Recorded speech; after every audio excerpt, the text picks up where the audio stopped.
জাতীয় পার্টির ব্যাপারে আমরা সরকারের কাছে বারংবার আবেদন জানিয়েছি যে যারা স্বৈরাচারের দোসর, যারা ফেসিবাদীদেরকে বৈধতা দিয়েছে তারা কোনোভাবেই সামনে নির্বাচনে অংশগ্রহণ করতে পারবে না।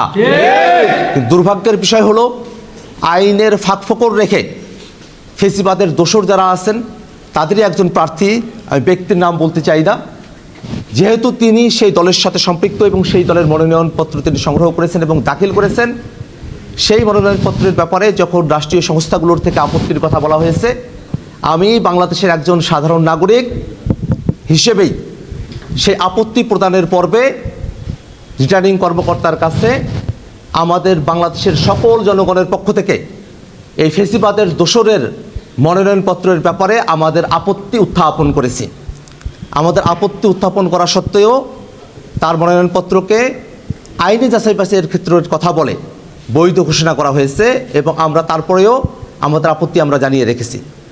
আমরা বাংলাদেশের জনগণের কাছে, বাংলাদেশের সকল রাজনৈতিক দল যারা ফেসিবাদ বিরোধী আন্দোলনে যুক্ত ছিলেন তাদের সকলের কাছে আমরা একটা বার্তা খুব স্পষ্ট করে দিতে চাই।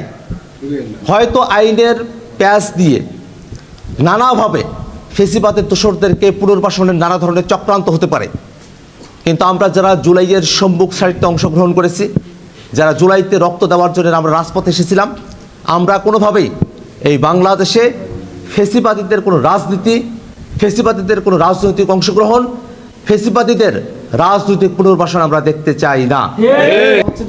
এই বর্তমানে এই অবস্থাতেই নির্বাচনের বিষয়ে আপনার কি মন্তব্য, যে সুষ্ঠু গ্রহণযোগ্য অংশগ্রহণ হওয়ার ব্যাপারে আপনার কি বক্তব্য? এই দুটো বিষয় আজকের এই বাছাই পর্বে লিখিতভাবে আপত্তি উত্থাপনের কোনো সুযোগের কথা তারা আমাদেরকে জানান নাই। আমরা মৌখিকভাবেই আমাদের আপত্তি জানিয়ে রেখেছি।